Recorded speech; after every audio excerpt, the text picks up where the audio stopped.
All right, so for our last video of the week, and let me just preface that next week we will have a couple of short videos finishing out the Romantic Era, which is really, really long and not conducive to doing these little videos.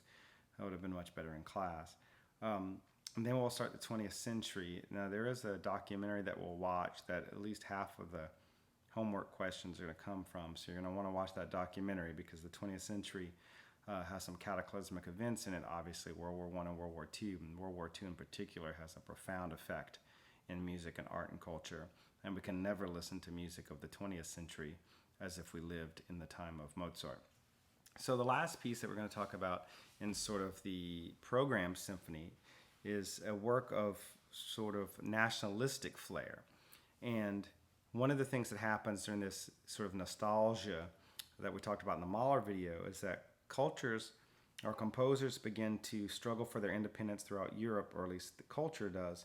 There's a growing consciousness of a national character, which gives rise to nationalism in music, which stirred strong emotions in the people, and made them kind of independent from the mainstream. So what makes a piece of music nationalistic? It's kind of hard in America because, one, American music is very, very global, and two, in the world, most people listen to American pop music.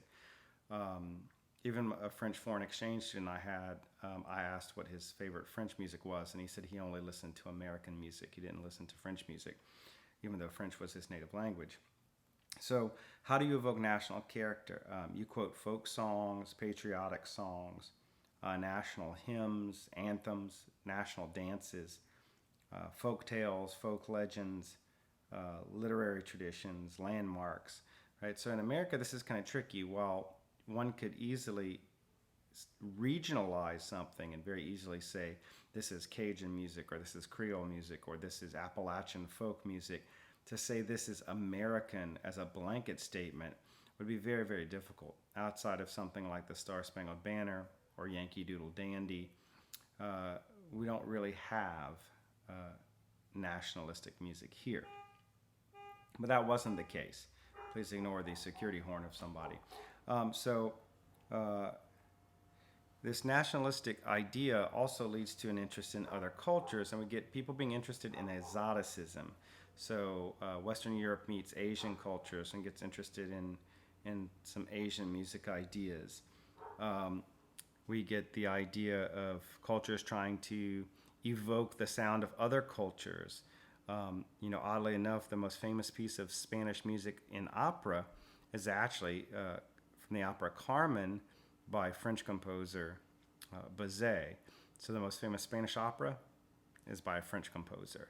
So this is this idea of exoticism, using the exotic atmospheres of other places, not for nationalistic self-definition, but to sort of be exotic and be attracted by things that are different. So we had two things going on. We had this move towards nationalism, where composers are saying, hey, I'm French. What does it mean to be a French composer?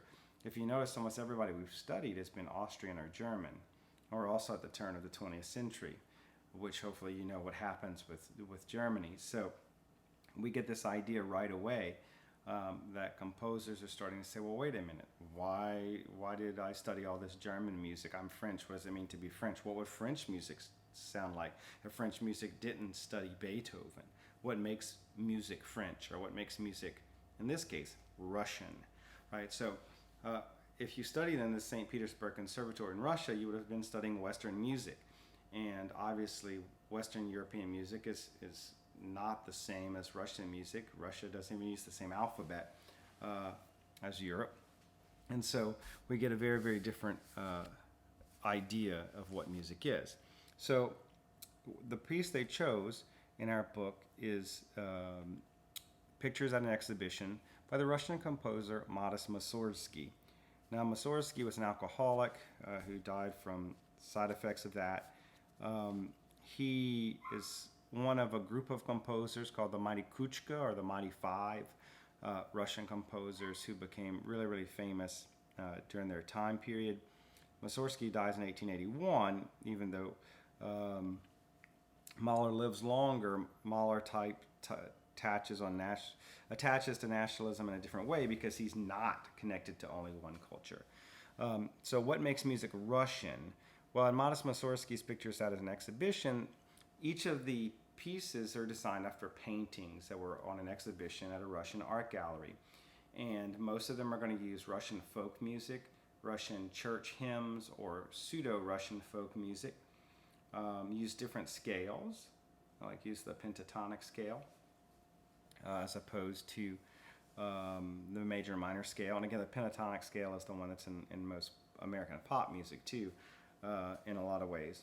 So at Pictures and Exhibition, each piece was supposed to be a character piece, a small miniature for solo piano, and that's exactly what Mussorgsky wrote. And the piece was supposed to be reflective somehow of the nature of the painting, so this makes the work kind of programmatic. Okay, but in your typical weird, exotic / nationalistic way, the recording we have on our in our book is the one that everybody knows, which isn't for solo piano at all. As a matter of fact, Mussorgsky died before he even heard this version of his own music.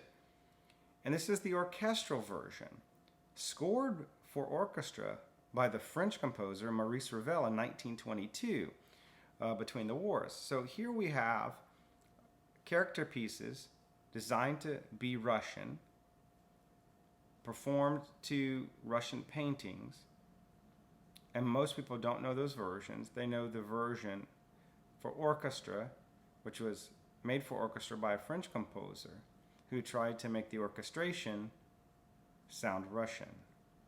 Right? So we have this weird sort of exoticism / nationalism / the French take on what Russian is.